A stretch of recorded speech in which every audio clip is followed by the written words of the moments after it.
प्यारे बच्चों, जैसा कि हम लोग पहले ही पढ़ चुके हैं फर्स्ट फ्लाइट का लेसन नंबर 5 का द 100 ड्रेसेस पार्ट 1, जिसको एल्वेज़र एस्टर ने लिखा है।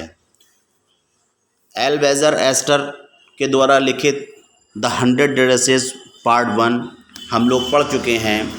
उसमें अगर हम कहानी की बात करें कि एक लड़की होती है जिसका नाम वांडा होता है, दो उसकी क्लासमेट्स होती हैं जिनका नाम, एक का नाम पैगी और एक का नाम मैडी होता है।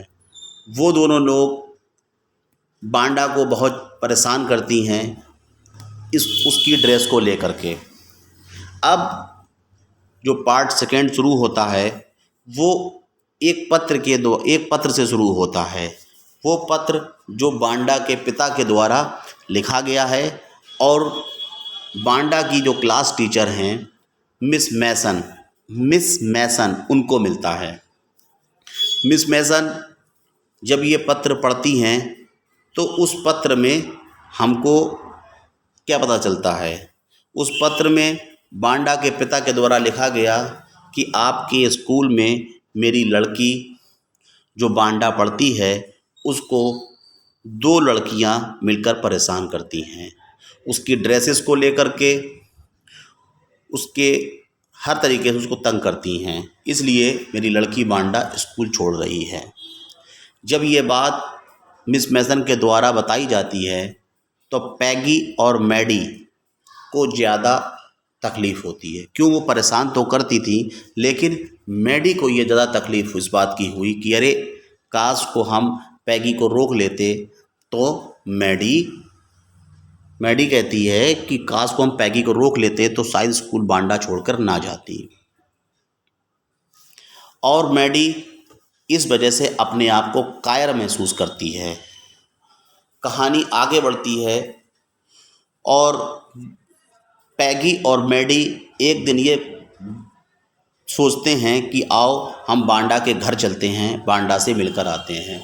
लेकिन वांडा वहाँ नहीं मिलती है। घर पर जब नहीं मिलती है तो मैडी एक पत्र वहाँ छोड़कर आती है और उस पर लिखती है कि तुम जीत गई और सॉरी, ये कह के चली आती है। आगे स्टोरी बढ़ती है।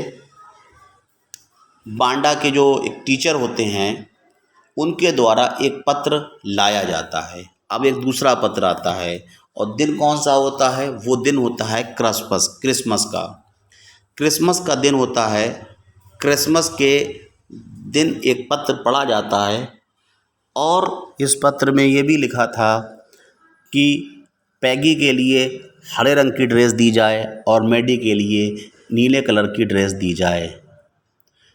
और इस पत्र में ये भी लिखा था मिस मैसन के बारे में कि मिस मैसन जैसी अब कोई लेडी मेरे पास नहीं है।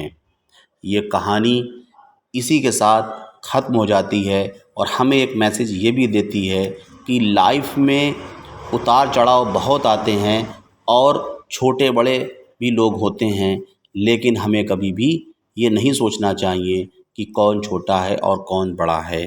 प्यारे बच्चों, ये कहानी हमें सबक देती है कि आपके साथ के हो सकता है कुछ बच्चे काले हों, कुछ बच्चे गोरे हों, कुछ अमीर हों, कुछ गरीब हों, लेकिन हमें कोई भेदभाव ना करके हमें सभी के साथ प्रेम से रहना चाहिए, क्योंकि हम पढ़ने आए हैं हम यहाँ पर, और लाइफ में कभी भी किसी के साथ भेदभाव नहीं करना चाहिए।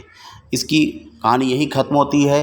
अब आगे के क्वेश्चन जो इसके क्वेश्चन बनते हैं 100 ड्रेसेस पार्ट 1 के, 100 ड्रेसेस पार्ट 2 के, वो मैं सेंड कर रहा हूँ। आप लोग उसको नोट कर लें और याद भी करें। Okay and bye.